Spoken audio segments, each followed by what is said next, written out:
পরীক্ষায় আসবার মতো অনুসরণী ১.২ পাটিগণিত ষষ্ঠ শ্রেণীর খুবই গুরুত্বপূর্ণ একটি অঙ্ক। রহিম সাহেবের মোবাইল নম্বরের শেষ ৫টি অঙ্ক 60837। ১ থেকে ৫০ পর্যন্ত মৌলিক সংখ্যাগুলো লেখো। ২ মার্কের জন্য থাকবে।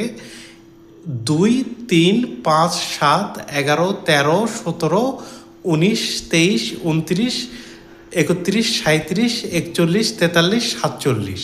মৌলিক সংখ্যাগুলো হলো যে সংখ্যাগুলোকে ১ এবং ওই সংখ্যাগুলো ছাড়া, মানে ওই সংখ্যা ছাড়া আর অন্য কোনো সংখ্যা দিয়ে ভাগ যাবে না, সেটি হলো মৌলিক সংখ্যা। খ নাম্বার হলো উদ্দীপকে উল্লিখিত অঙ্কগুলো শেষ ৩টে অঙ্ক নিয়ে গঠিত বিজোড় সংখ্যাগুলো পরস্পর সহমৌলিক কিনা যাচাই করো। ৪ মার্কের জন্য থাকবে। উদ্দীপকে উল্লিখিত অঙ্কগুলো শেষ ৩টে অঙ্ক এই 8, 3 আর 7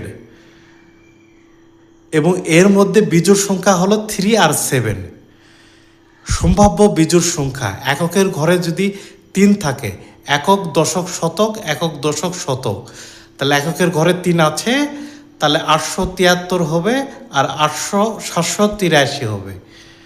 আর এককের ঘরে যদি ৭ থাকে, তাহলে একক, দশক, শতক, একক, দশক, শতক, তাহলে ৮৩৭ আর ৩৮৭ হবে।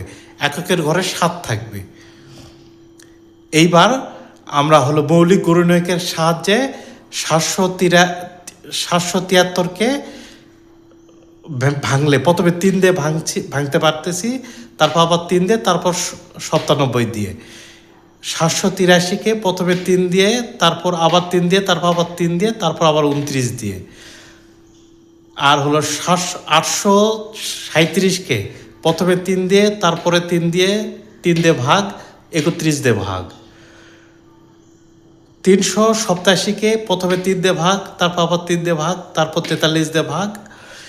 এই মৌলিক গুণনীয়কগুলো এখানে লেখার পর সহমৌলিক দুইটি সংখ্যা তখনই হবে যখন এক ছাড়া তাদের মধ্যে কমন বা একই রকম সংখ্যা আর থাকবে না।